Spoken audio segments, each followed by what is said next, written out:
escolhida, Rainha dos céus e da terra, com teu manto sagrado ilumina os teus passos, o povo escolhido de Deus. Com teu manto sagrado ilumina os teus passos, o povo escolhido de Deus.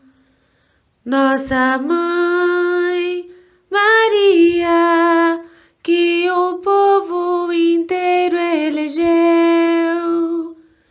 se entregou, Maria, a pedido do Filho seu. Nossa Mãe Maria, que é farol em toda jornada, me entrego, Maria, e me faz firme em tua seara. Tão calma minha acalenta, me chama, me move, me ergue, me faz importante a todo instante, ó Mãe protetora fiel. Me faz importante a todo instante, ó Mãe protetora fiel. Nossa Mãe Maria, que o povo inteiro elegeu, se entregou, Maria, a pedido do Filho seu. Nossa Mãe Maria, que é farol em toda jornada, me entrego, Maria, e me faz firme em tua seara.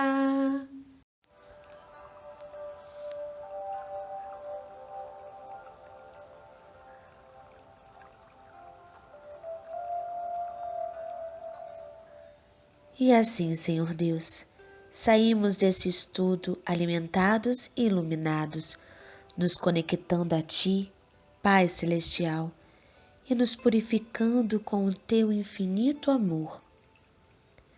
Ó Mãe Maria Santíssima, nossa Rainha Estrelar, as bênçãos te pedimos que sejam derramadas com o Teu perfume consolador e curador. Que toda nossa atmosfera possa ser coberta com o Teu manto sagrado, recebendo as radiações celestiais a fim de movimentar a purificação e os corações dos seres a buscarem o seu melhor. Depende de nós a transformação e a felicidade que tanto buscamos. Ó Mãe iluminada e fiel, que o mundo inteiro elegeu, permaneça em nossos lares e nos erga a todo instante. Ajude em nossas relações, a fim de encontrarmos as melhores respostas para as nossas angústias interiores, e derrame sobre nós a tua santa paz. Que assim seja.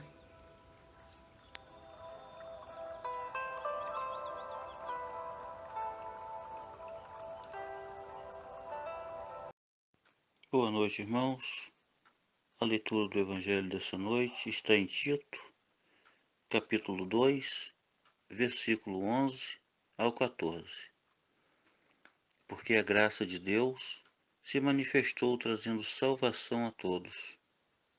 Ela nos educa para que, renegados a impiedade e as paixões mundanas, vivamos neste mundo de forma sensata, justa e piedosa, aguardando a bendita esperança e a manifestação da glória do nosso grande Deus e Salvador Jesus Cristo.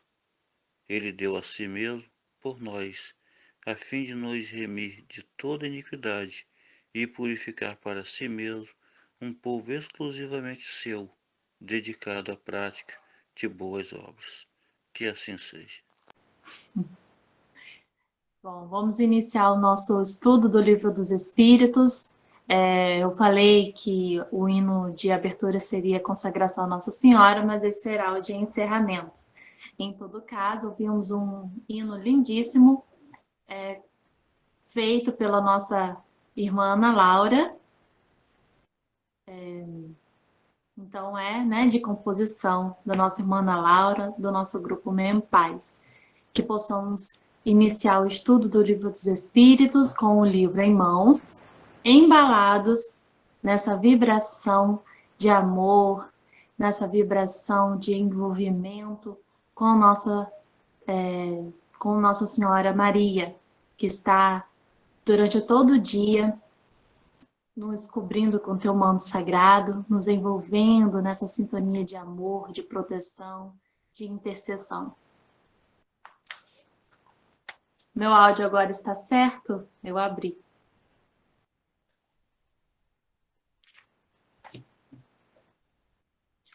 Vamos então, nós estamos aqui na segunda parte do Livro dos Espíritos, no capítulo 1, que tem o título Dos Espíritos. Vamos entrar no item Progressão dos Espíritos. Então, nas semanas anteriores, nós trabalhamos Tchau está falando que não está me vendo, mas tenta procurar o outro nome de Fabiola, tia, porque tem 2 nomes de Fabiola. Verifica aí qual que está aparecendo a imagem. Então, nas semanas anteriores, nós falamos sobre as ordens dos espíritos e suas classificações. Existem 3 ordens, dos espíritos imperfeitos, dos espíritos puros, desculpem,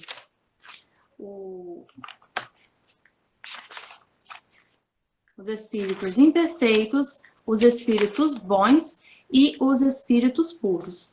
Então, agora nós vamos continuar a tratar sobre a progressão dos espíritos aqui no item seguinte, na questão 114.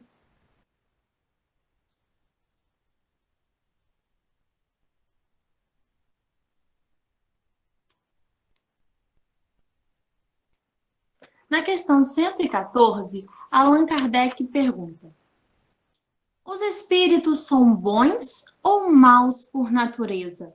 Ou são eles mesmos que se melhoram? Como é a natureza espiritual de cada um de nós? Como que eles são criados? Eles são criados bons ou são criados maus para então evoluir? Ou nenhuma e nem outra coisa? Eles são criados para eles mesmos se melhorarem. Os espíritos respondem: são os próprios espíritos que se melhoram, e melhorando-se passam de uma ordem inferior para uma ordem superior, já mostrando que nós estamos aqui nesse mundo imperfeito, nesse mundo de provas e expiações, para estarmos nos melhorando. Como vamos ver mais à frente, nós já sabemos, somos criados simples e ignorantes. E assim colocados na caminhada espiritual para estarmos buscando a nossa evolução, estarmos buscando o nosso melhoramento, conseguir estar dominando as nossas más tendências e nos voltando para Deus. Pois já sabemos, a lei de Deus está gravada em nossa consciência, mas é preciso despertar dessas leis para que possamos então senti-las e segui-las.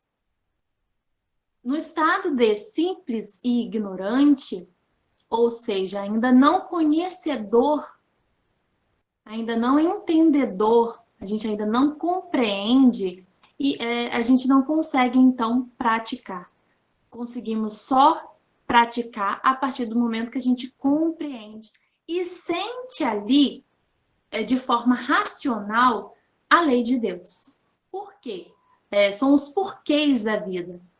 Por que eu não posso agir de determinada forma?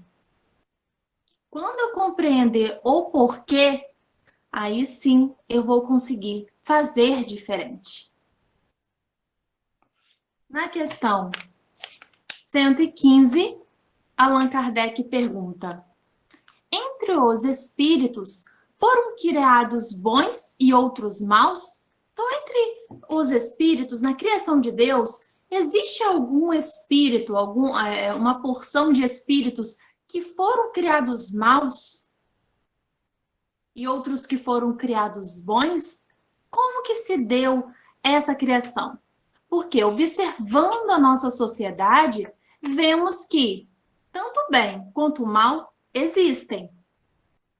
Observamos que existem pessoas que dedicam a vida toda ao mal, assim como há pessoas que dedicam toda a sua vida a praticar o bem.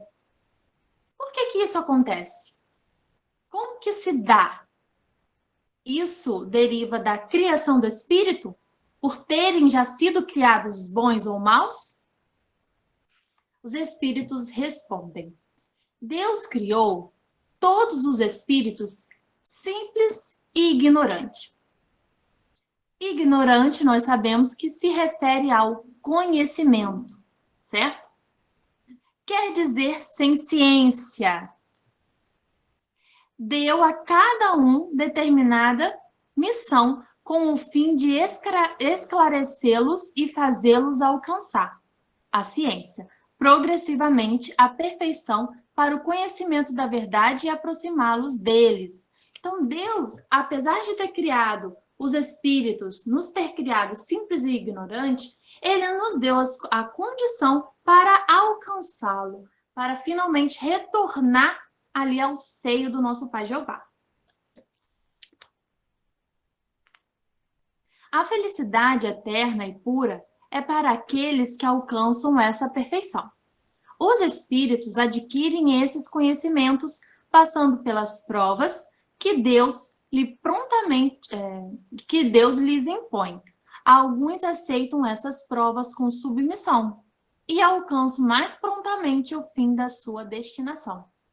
Outros não as suportam senão murmurando, e por suas faltas permanecem distanciados da perfeição e da felicidade prometida. Daí que observamos essa diferença, esses níveis de evolução aqui na Terra. Entre a nossa convivência, entre as nossas relações sociais, percebemos pessoas que são mais inclinadas ao mal, pessoas que são mais inclinadas ao bem. Tudo isso é a partir da aceitação das provas que Deus nos impõe. E essas provas são para o nosso bem, porque só a partir de vencer essas provas, de superar as dificuldades com resignação, é que possamos, então, evoluir, passar de nível espiritual, estarmos entrando nessa escala evolutiva em ascensão. Agora, os que são rebeldes, os que não se aceitam, os que não aceitam passar por essas provas, pelas dores, eles acabam ficando atrasados nessa caminhada espiritual.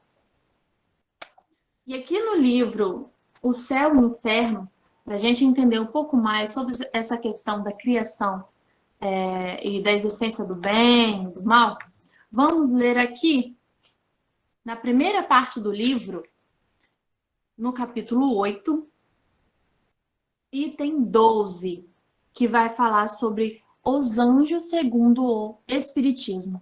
Para a gente ter uma noção sobre a criação do Espírito. Porque muitos acreditam, sim, que os anjos foram criados anjos. E aqui Allan Kardec, ele vem nos esclarecer que esses anjos, aqui para nós, da nossa visão, que é uma visão curta a respeito da linha do tempo da criação de Deus, ela é limitada.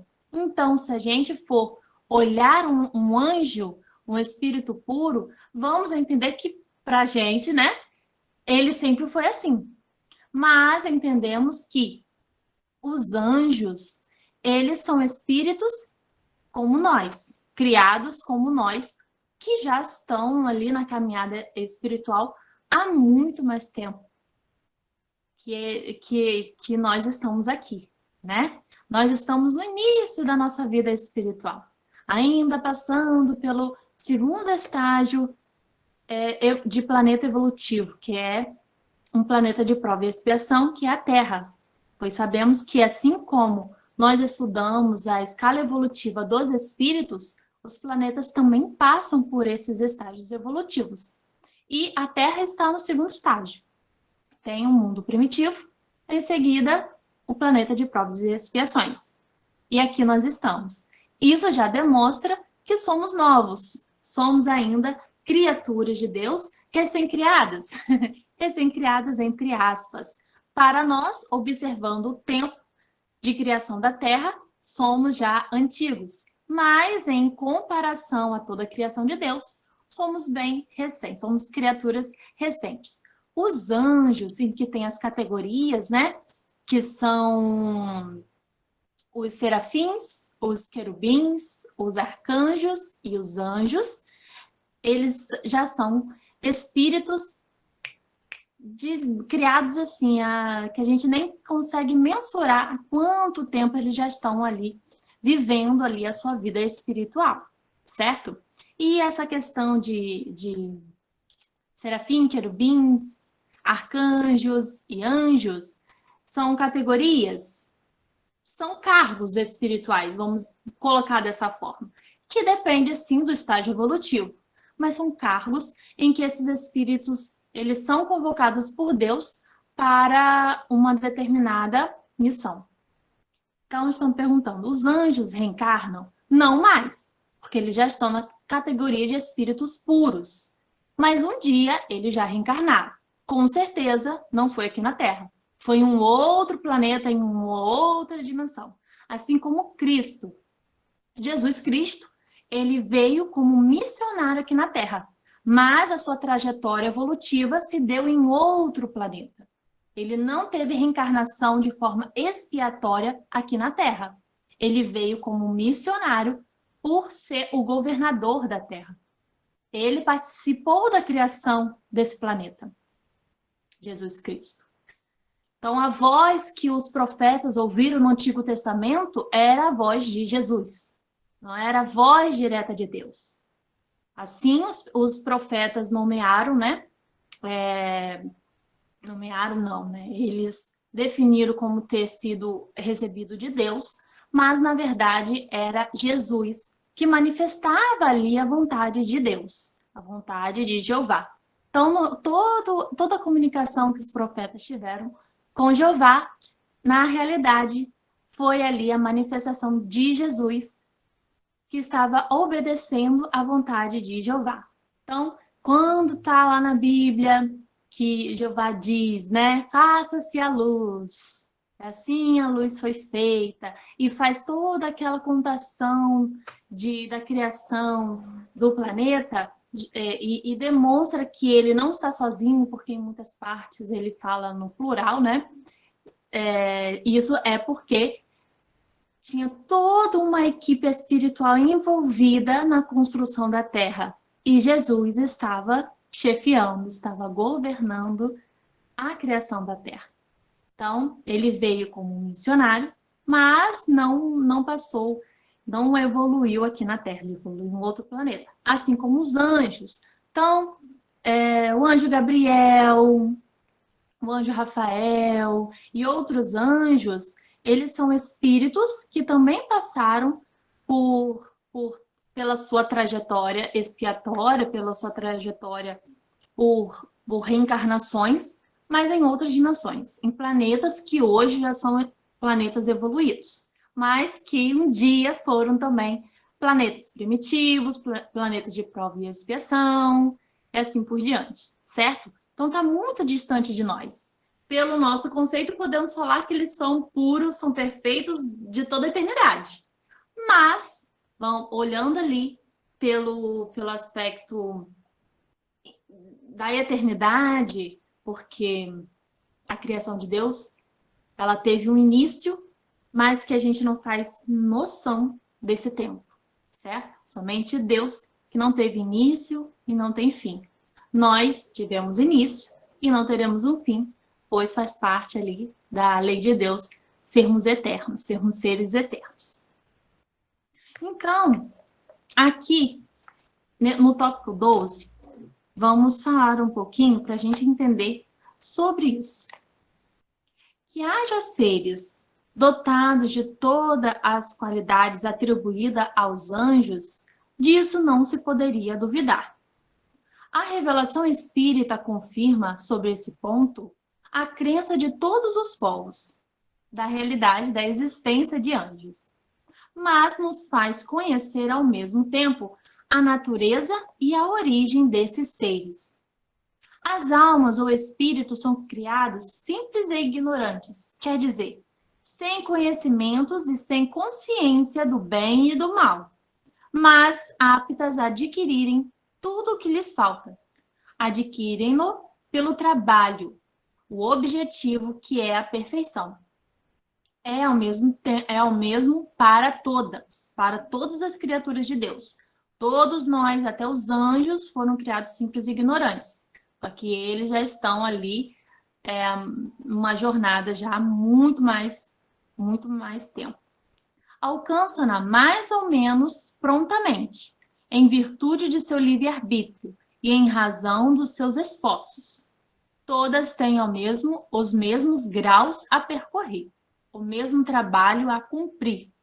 Deus não faz a parte, nem mais longa nem mais fácil, a umas do que as outras, porque todas são suas filhas, e sendo justo, não tem preferência por nenhuma.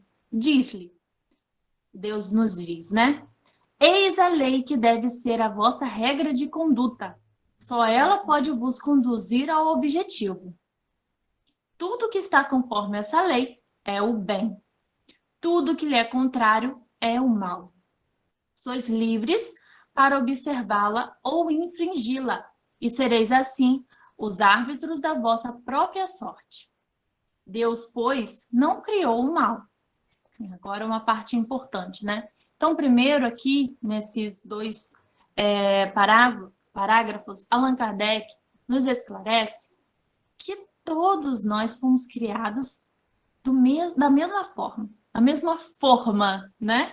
de espírito, simples e ignorante, mas com a capacidade de aprender, de adquirir e desenvolver a consciência espiritual e assim praticar as leis de Deus.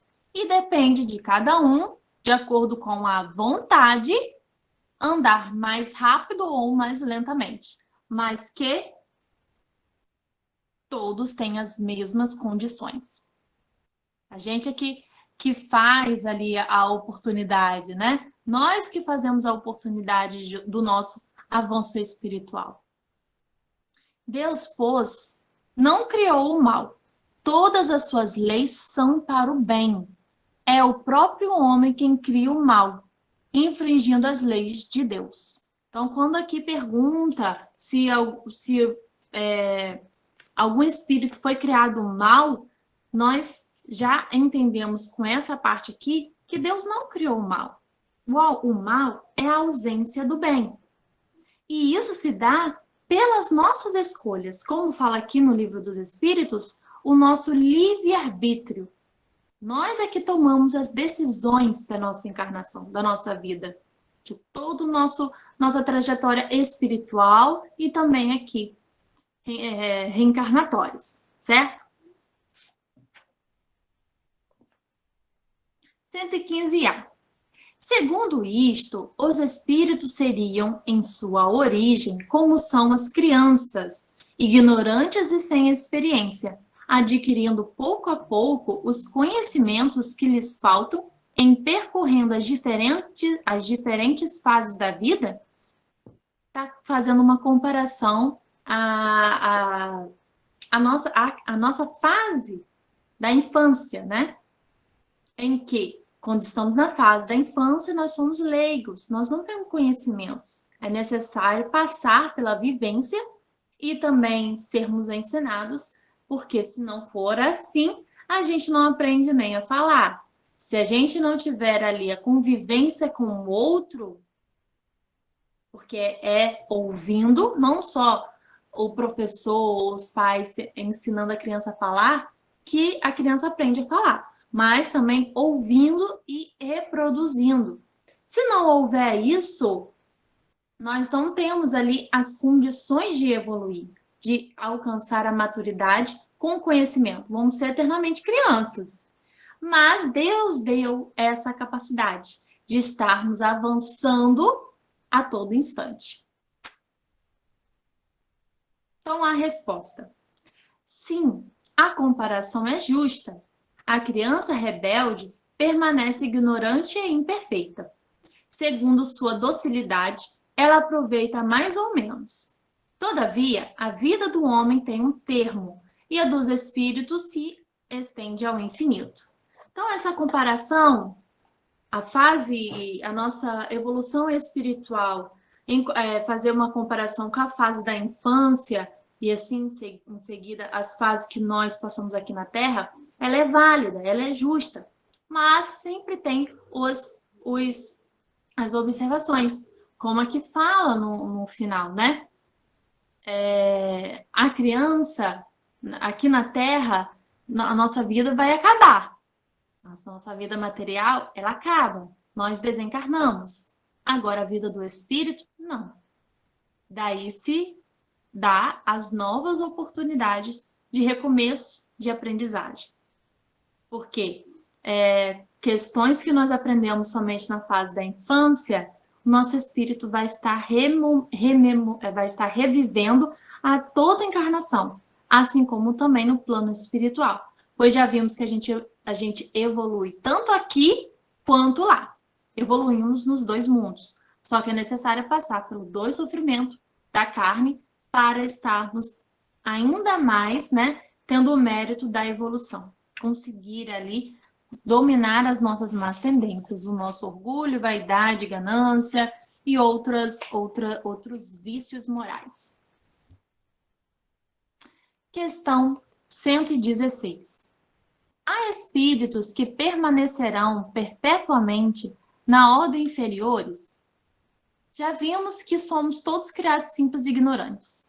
Já vimos que não fomos criados nem bons, nem maus. E agora vimos também que isso, a nossa evolução, a nossa passagem na escala evolutiva vai depender da nossa ação. Se somos hoje bons, isso se refere aos nossos atos, às nossas escolhas, ao bom uso do nosso livre-arbítrio.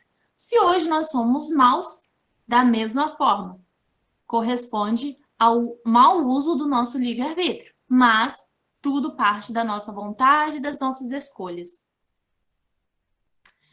Então, agora Allan Kardec quer saber, os que são maus, os que estão nesse caminho, eles serão inferiores para sempre? Eles permanecerão estagnados nesse estado para sempre? Não. Todos se tornarão perfeitos. Eles mudam de ordem, mas lentamente. Porque, como já dissemos de outra vez, um Pai justo e misericordioso não pode banir eternamente seus filhos. Pretenderias, pois, que Deus, tão grande, tão bom, tão justo, fosse pior que vós mesmos? Poderíamos conceber que Deus não perdoa? Que Deus faria criaturas para estarem eternamente fadadas a sofrer? Eternamente fadadas a não alcançarem a felicidade? De forma alguma. Daí, esse raciocínio derrubar as crenças que acreditam nas penas eternas, como a separação entre céu e inferno. Se realmente existisse o céu e o inferno dessa forma definitiva, se não existisse a oportunidade da reencarnação, não teria como enxergarmos Deus sendo justo, bom e misericordioso. Esses seus atributos comprovam a necessidade e o fato de existir a reencarnação. de estarmos, então, proporcionando a evolução espiritual, as oportunidades reencarnatórias. Por quê? 80 anos de vida, vamos enquadrar em 70, 80 anos, porque a parte da infância nós não temos maturidade ainda para poder fazer as escolhas. E tá contando ali o que a gente faz na infância, contar como maus atos. A gente ainda está na adaptação ao corpo, ao planeta físico, né? Então, colocando nesse período, não há uma possibilidade, não é viável, em 80 anos, um espírito evoluir. Um espírito passar por todas as provas para desenvolver os atributos, as virtudes. Não é possível, em 80 anos, a gente aprender tudo que existe. Tudo que existe não, mas tudo que temos que aprender com o planeta Terra. Não há como, em 80 anos, desenvolvermos a nossa intelectualidade e a nossa moral ao mesmo tempo. É impossível. Então, a gente vê grandes exemplos de missionários, de pessoas bondosas, ou de intelectuais fazendo as descobertas científicas. O que podemos tirar disso? O trabalho que eles exerceram nessa encarnação começou nessa encarnação? De forma alguma. Os intelectuais e cientistas, eles já trabalham nessa linha há diversas reencarnações. Por quê? O nosso conhecimento não se perde. Tomamos um véu do esquecimento, mas ele não se perde. A essência do conhecimento, de tudo que nós adquirimos em nossas existências reencarnatórias, permanece em nós. E assim, de acordo com as nossas vivências, vamos fazendo uso daquilo que a gente já aprendeu. É a mesma coisa que a gente se depara com uma situação nova e que, de forma rápida, nós aprendemos. Ou conseguimos solucionar de forma prática. Isso vem do quê? Do conhecimento de outras existências, de outras encarnações. A facilidade com o português, ou a facilidade com a física, a química, a facilidade com tocar um instrumento musical, tudo isso é devido a experiências já vivenciadas em outras encarnações. Então, quando há algo muito difícil para a gente aprender, é realmente uma coisa nova para o nosso espírito. Então, os dons, dom da oratória, o dom da música, o dom da música, tanto de cantar quanto de tocar, tudo faz parte da nossa bagagem espiritual, certo? Então, aqui na questão 116, isso mesmo, nós podemos fazer essas observações. Que é impossível, em uma existência, em uma vida, a gente aprender tudo que temos que aprender para merecer o céu. Ou sermos eternamente julgados no inferno, certo? Na questão 117, Allan Kardec pergunta: depende dos espíritos apressar seu progresso para a perfeição? Depende da gente? Ou isso é algo que nós vamos sendo guiados? Ou é uma lei? A nossa evolução obedece uma lei? Ou depende, ou obedece à nossa vontade? Obedece às nossas escolhas? Como é que se dá? Como é que se dá o nosso progresso espiritual? Certamente, eles o alcançam mais ou menos rapidamente segundo o seu desejo e sua submissão à vontade de Deus. Uma criança dócil não se instrui mais rapidamente que uma criança insubmissa? Dessa forma mesmo que acontece. Se a gente se nega a aprender, vamos retardar o conhecimento.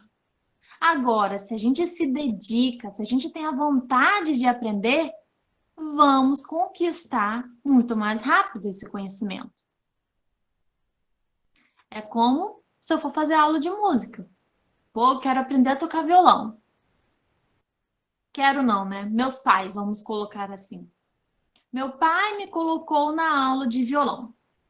Mas eu sou indisciplinada, eu sou rebelde, sou bagunceira, não presto atenção. O que isso vai trazer?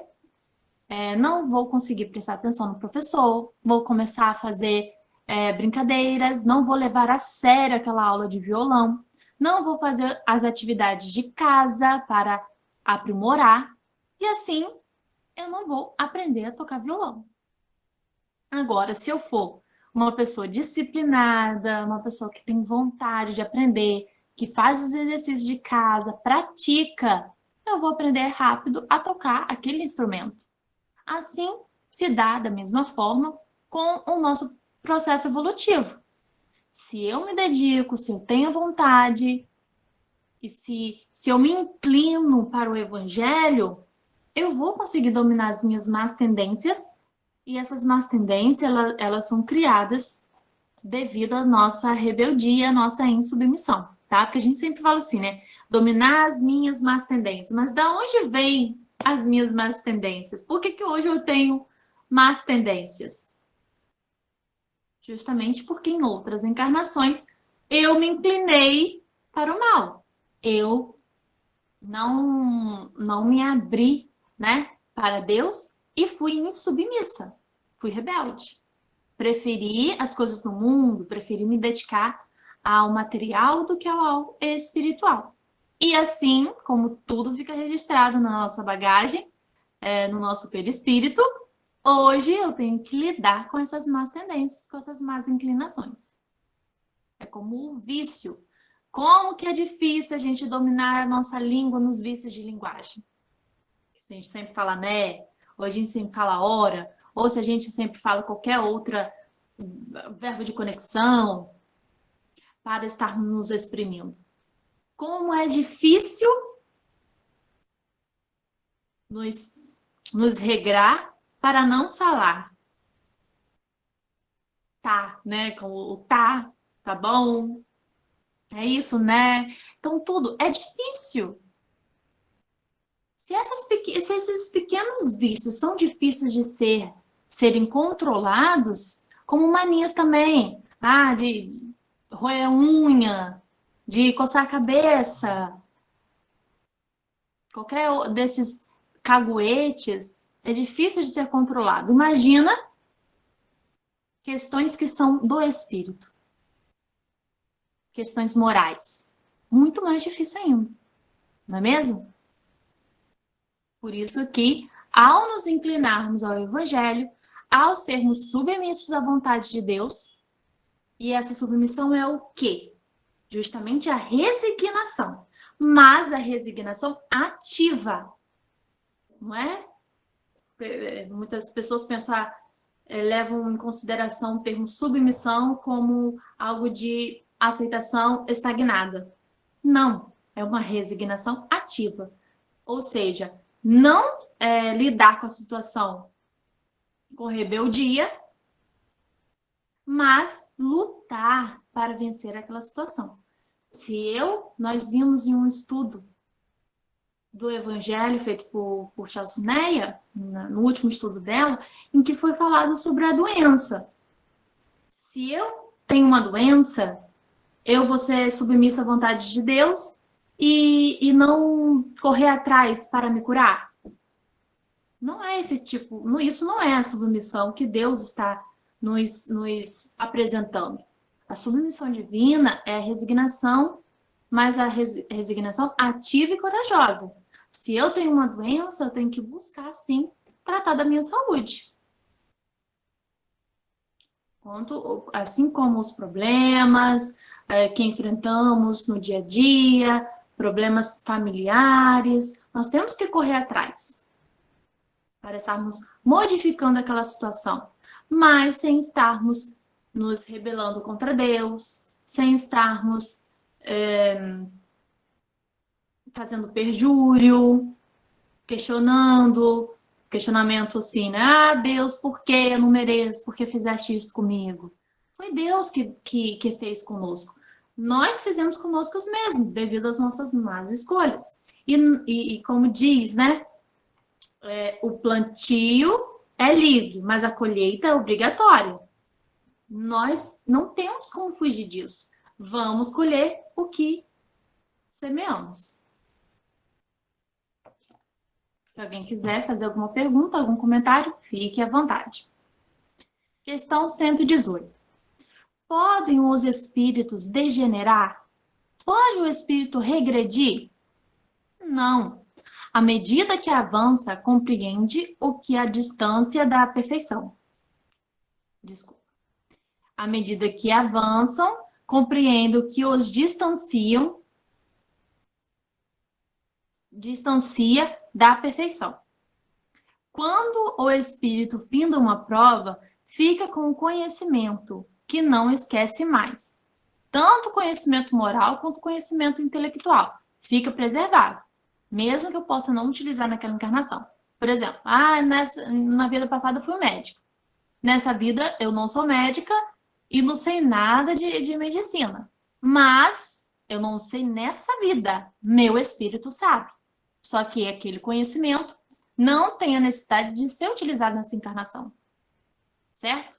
Mas um dia o meu espírito, se tiver essa inclinação de seguir, né, sendo médico, eu posso voltar em outra existência e ser médico, ou ser médico na espiritualidade.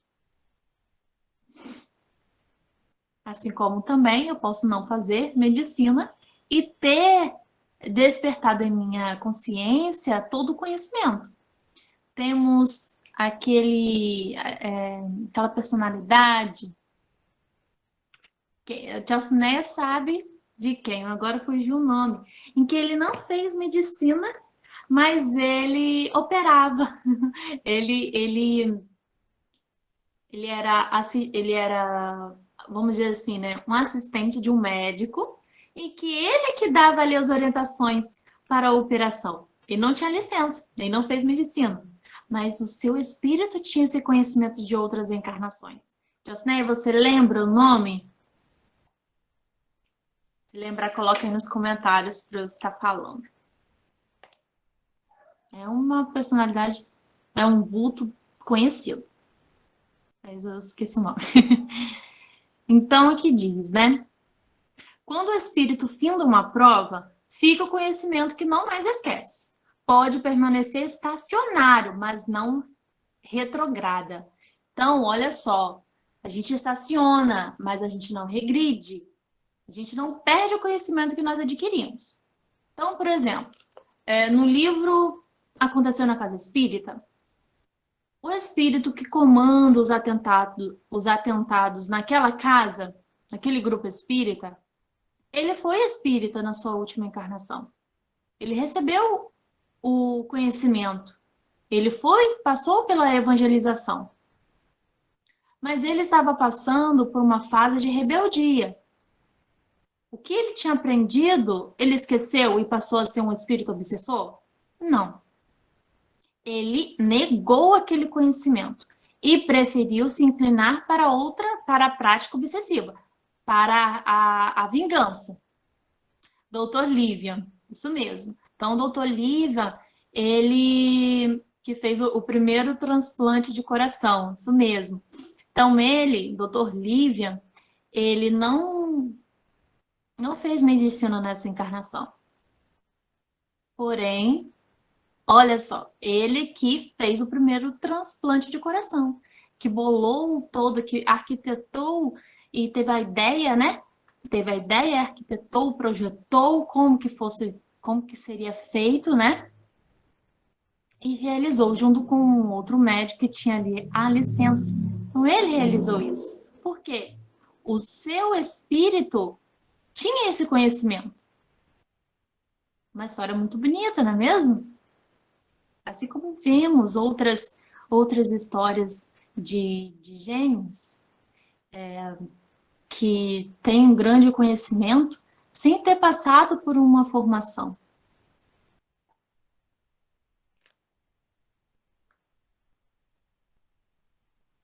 Então, o espírito, como eu estava falando do exemplo, né, de acontecer na casa espírita, ele foi evangelizado, seus pais eram dirigentes de um grupo espírita, mas ele se sentiu renegado. Ele se sentiu renegado, não.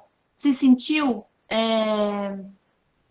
trocado, em que os seus pais deram mais atenção ao grupo espírita do que a ele. Então, ele queria se vingar do espiritismo, ele queria se vingar daquela casa espírita. E começou a fazer os atentados espirituais, negando o conhecimento. Mas aquele conhecimento permaneceu no seu espírito. Ele, então, estacionou. E podemos ficar estacionados por mais de uma encarnação, até sairmos dessa zona de vingança, de rebeldia, e partirmos ali ao retorno da nossa caminhada espiritual. Questão 119. Deus não poderia isentar os espíritos das provas que devem suportar para alcançarem a primeira ordem? Deus não poderia ali interceder pela gente? Pegar a gente aqui e colocar ali? Tirar a gente dessa classe, dessa sala de aula e colocar na outra? Nos livrar ali do sofrimento, das dificuldades? Se eles tivessem sido criados perfeitos, os espíritos, se os espíritos tivessem sido criados perfeitos, não teriam mérito para desfrutar os benefícios dessa perfeição. Onde estaria o merecimento sem a luta? Aliás, a desigualdade que existe entre eles é necessário às suas personalidades e a missão que eles cumprem nos diferentes graus da escala está nos desígnios da providência para a harmonia do universo. Tudo está sobre um comando divino bem projetado. Primeiramente, Deus não poderia fazer isso. Ele não poderia estar nos livrando das dores e sofrimento, porque dessa forma nós não aprenderíamos. Ele não teria como a gente ser criado simples e ignorante e sermos colocados na ordem de espíritos puros, sem passar pelas vivências que proporcionam ali o conhecimento. É como tem aquele dilema, né? Se eu tivesse o conhecimento que eu tenho hoje, eu não teria feito muitas das coisas que eu fiz no passado. Se eu tivesse a maturidade que eu tenho hoje, a consciência que eu tenho hoje, eu teria feito muita coisa diferente. Aí vem a lição, grande lição. Se não fosse isso, se não fosse toda a turbulência que você passou em sua vida, se não fossem as dificuldades, se não fossem ali as dores, até mesmo as más escolhas, se não fosse tudo isso, você não seria quem você é hoje. A maturidade que você tem hoje é devido a tudo que você vivenciou no passado. Então não tem como Deus nos tirar de uma ordem, colocar em outra, para sermos espíritos puros, se não passarmos por essa vivência. Porque é a vivência que nos torna espíritos puros, que vai nos tornar espíritos puros um dia. É necessário vivenciar, é necessário a experiência da dor e do sofrimento. Nós poderíamos evoluir somente pelo exemplo, mas infelizmente pelo nosso livre-arbítrio, que nos dá, infelizmente não pelo nosso livre-arbítrio, tá? Infelizmente por nós mesmos, porque devido ao nosso livre-arbítrio, ou seja, o nosso poder de escolha, e combinado ali ainda com a nossa ignorância, a gente acaba nos inclinando para um caminho mais largo, ao invés do caminho estreito, certo? E aqui, no livro A Gênese, no capítulo 3,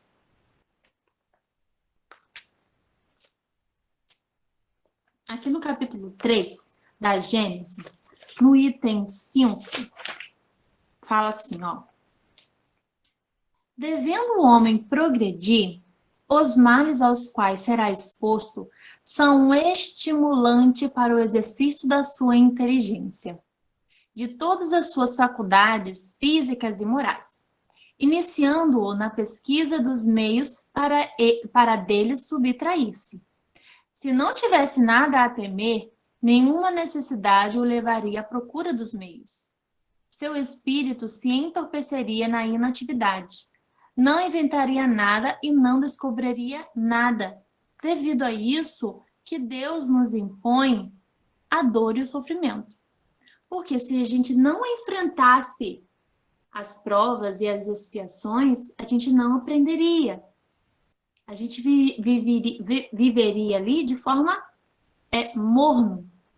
morna, sem sentir, sem perceber, sem fazer as avaliações do que é melhor para nós. E quando a gente passa pela tempestade, após a tempestade, é que a gente faz essa avaliação. Não, isso não é mais para mim. Eu quero seguir por esse caminho que vai me levar ao encontro do nosso Pai Jeová. A dor é o aguilhão que impele o homem para frente no caminho do progresso.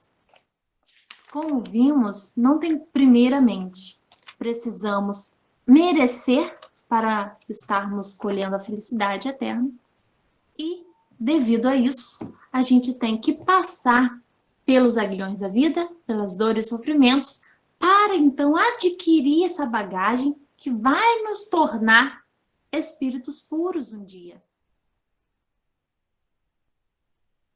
E isso é uma motivação ao nosso espírito, porque quando estamos em estagnação, um dia a gente tem a necessidade de sacudir, de movimentar e de mudar.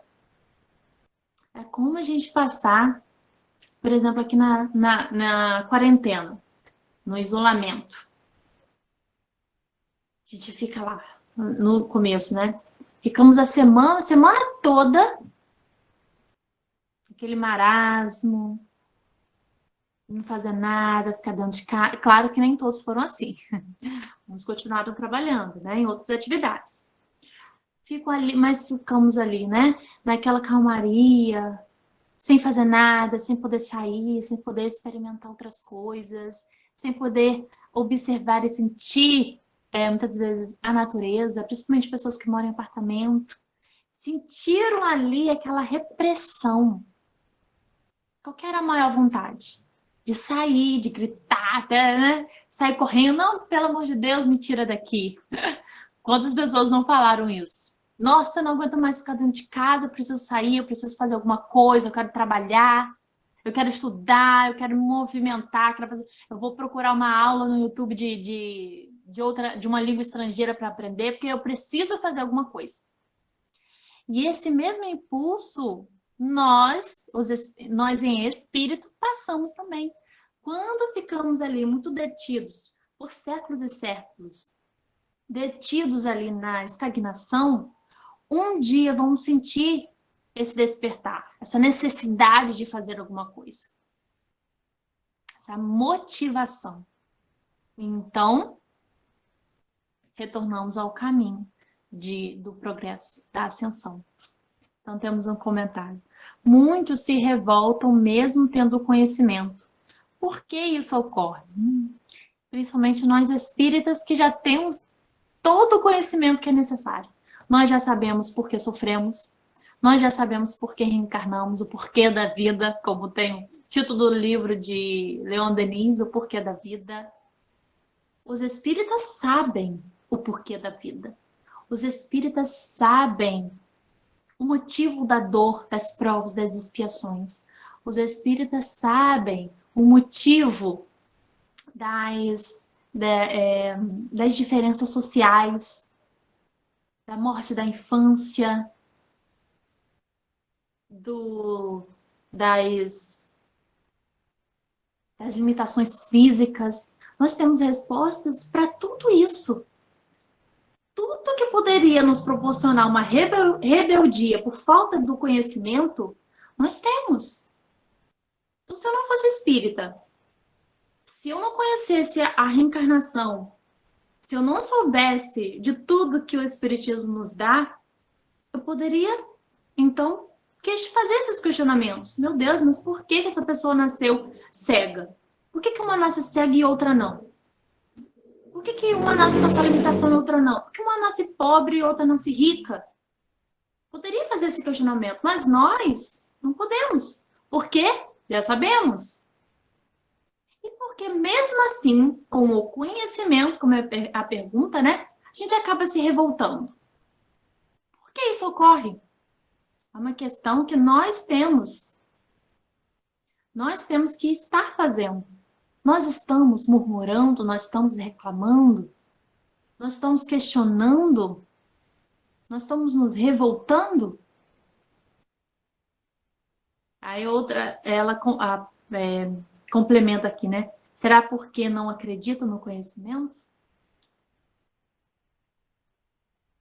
Então nós, quando estamos em estado de revolta, significa então que você não tem fé naquilo que você aprendeu no Espiritismo. Você não acredita no amparo espiritual. Se você se sente desamparada, se você pensar, o mentor não está vendo isso que está acontecendo, não. Tem gente que pensa assim, tem gente que faz essa pergunta. O mentor não está vendo o que está acontecendo? O mentor me abandonou? Não é possível. As pessoas se questionam dessa forma. Por quê?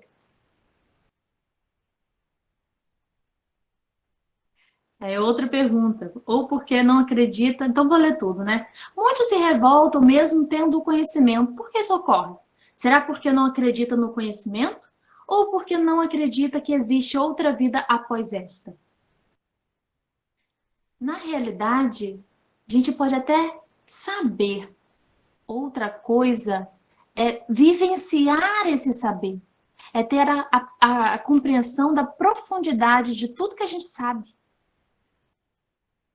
Estar realmente de acordo com a lei de Deus.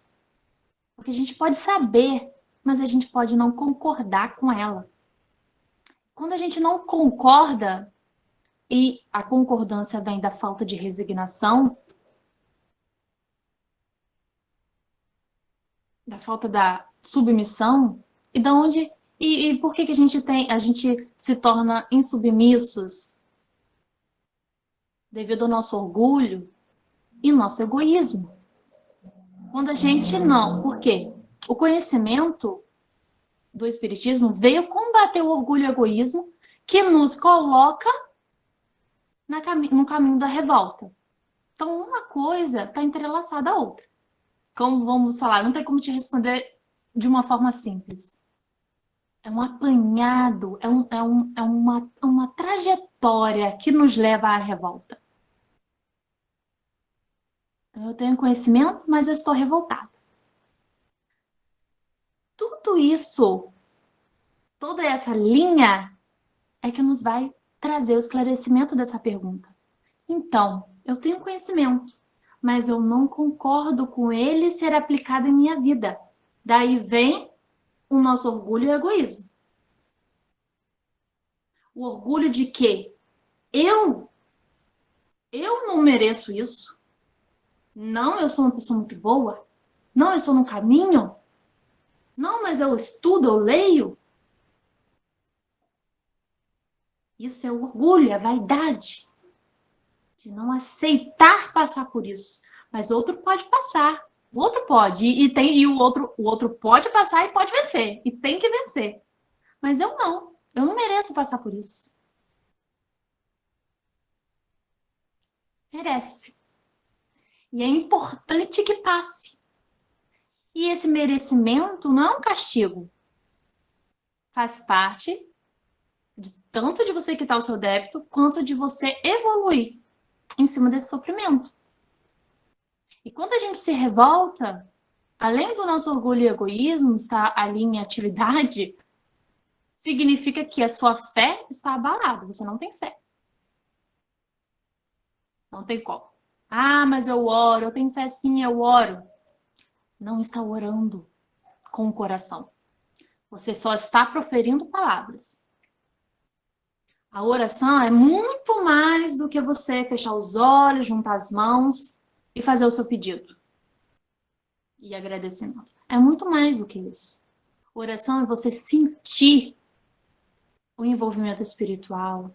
É você estar aberta à providência divina. Tanto para os dois caminhos. Do livramento, quanto do não livramento. De que a gente tem que passar. A gente não vai ser livrado de tudo, não. Não é porque a gente está numa casa espírita que a gente tem o nosso mentor Paulo de Tarso nos guiando que a gente não vai sofrer. Muito pelo contrário.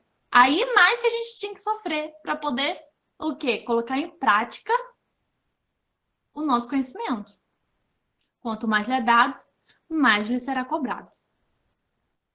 Então tem outro comentário aqui, né? Muitos espíritas têm um conhecimento, mas muitos não vivem de acordo com esse conhecimento, com os preceitos dos ensinamentos, justamente.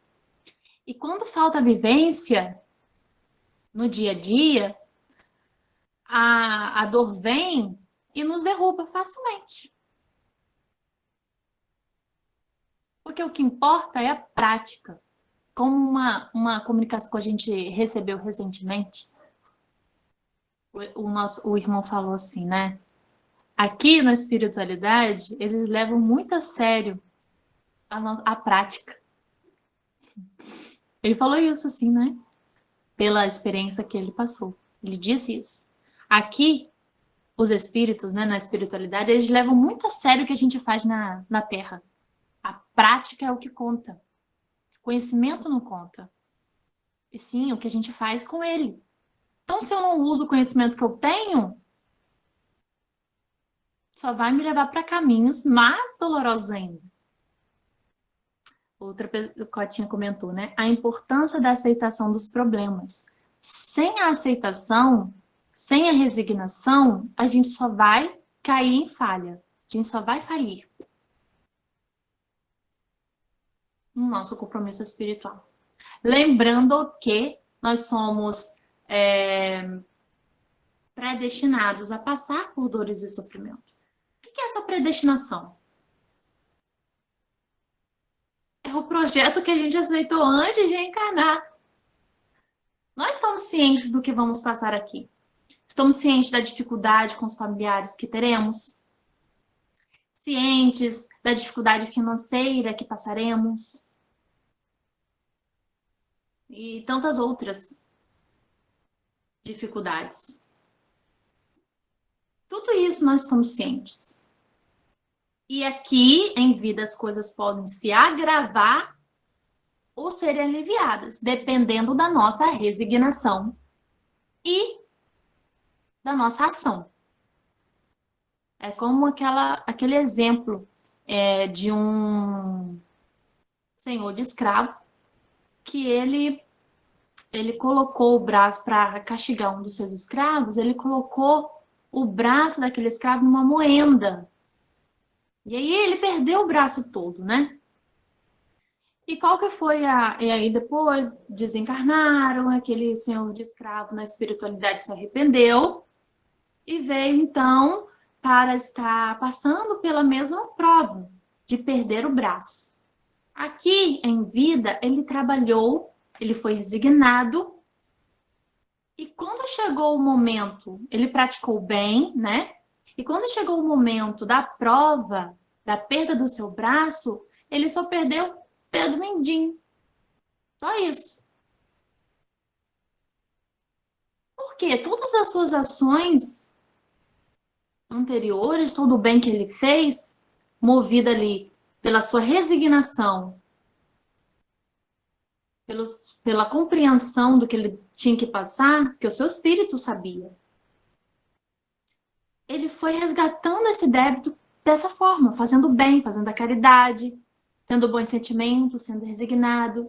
Ele tinha que passar pela dor da carne. Ele não tinha como ser livrado de tudo, mas olha só. Aí muitas vezes a gente pensa assim, meu Deus do céu, perdi um dedo. Meu Deus, por que isso foi acontecer? Por que eu perdi um dedo?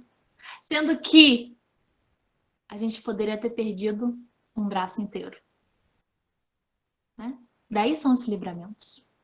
É como sempre aquela lição, né? Perdi o avião. Foi livramento porque aquele avião poderia ali sofrer algum acidente. Quantas coisas que acontecem na nossa vida que a gente vê como tragédia, na verdade são livramentos. Mas a gente se revolta. Então temos que prestar atenção ao espiritismo. A gente não pode ter o espiritismo como aquela questão da Bíblia debaixo do braço. O espiritismo é para ser usado, para ser experimentado, é para ser sentido, ser vivenciado. Certo? Bom, vamos então encerrar o nosso estudo de hoje do Livro dos Espíritos, parando aqui na questão 119, semana que vem 120. E quero agradecer mais uma vez a atenção de todos vocês, agradecer a oradora, que também canta o hino, agradecer a José Martins pelo versículo lido, agradecer a presença de todos aqui, espero que tenha sido um alimento ao espírito e também um consolo a cada um que está sofrendo, que está passando por alguma dor e acaba caindo em lamentação, porque infelizmente a gente passa por essa fraqueza, mas essa fraqueza vem da falta de alimentar o nosso espírito com o alimento espiritual, o pão da vida, a água que mata a sede, que é Jesus, certo? Quando estamos fortalecidos, é como eu falei ontem na palestra sobre, eu vou colocar depois lá no nosso grupo, no Missionários da Luz, sobre o texto feito por Francisco de Assis, com o título Perfeita Alegria, que ele vem nos ensinar o que é a perfeita alegria. E essa perfeita alegria é a mesma coisa que a compreensão da lei de Deus. Se você compreende a lei de Deus, se você aceita e concorda com a lei de Deus, que ela é inevitável, ela é uma realidade, não tem como ir contra a lei de Deus. Se você se ciente e se abre para ela, tudo vai ficar mais fácil.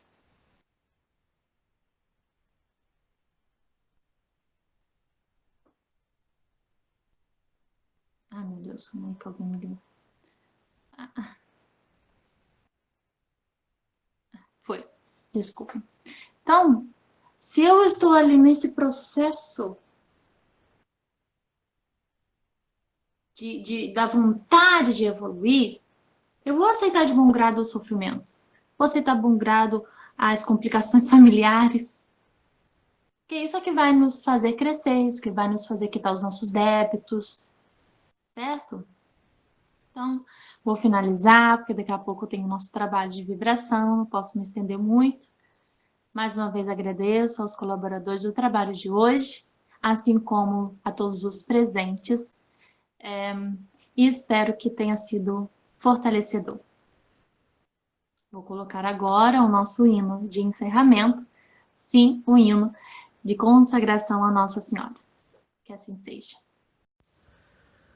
Ó minha Senhora e também minha Mãe, eu me ofereço inteiramente toda a vós e em prova da minha devoção eu hoje vos dou meu coração. Consagro a vós meus olhos, meus ouvidos, minha boca, tudo o que sou, desejo que a vós pertença.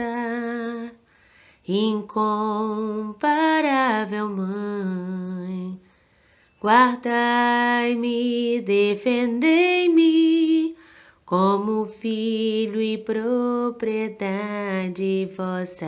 Amém. Como filho e propriedade vossa. Amém.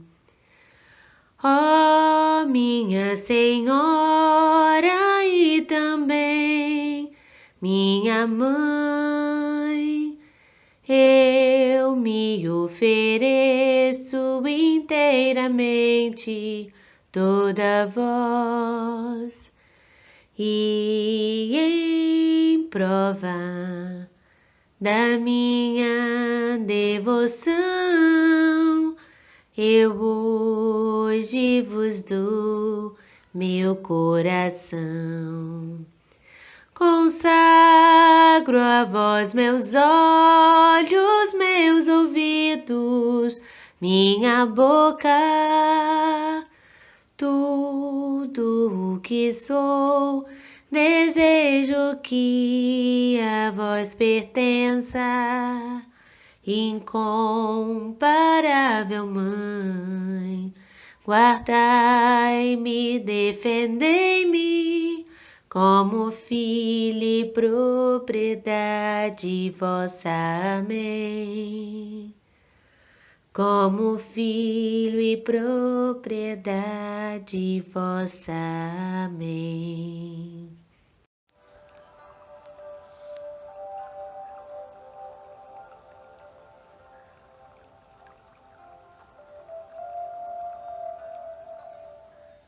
E assim, Senhor Deus, saímos desse estudo alimentados e iluminados, nos conectando a Ti, Pai Celestial, e nos purificando com o Teu infinito amor. Ó Mãe Maria Santíssima, nossa Rainha Estrelar, as bênçãos te pedimos que sejam derramadas com o Teu perfume consolador e curador. Que toda nossa atmosfera possa ser coberta com o Teu manto sagrado, recebendo as radiações celestiais a fim de movimentar a purificação e os corações dos seres a buscarem o seu melhor. Depende de nós a transformação e a felicidade que tanto buscamos. Ó Mãe iluminada e fiel, que o mundo inteiro elegeu, permaneça em nossos lares e nos erga a todo instante. Ajude em nossas relações, a fim de encontrarmos as melhores respostas para as nossas angústias interiores, e derrame sobre nós a Tua santa paz. Que assim seja.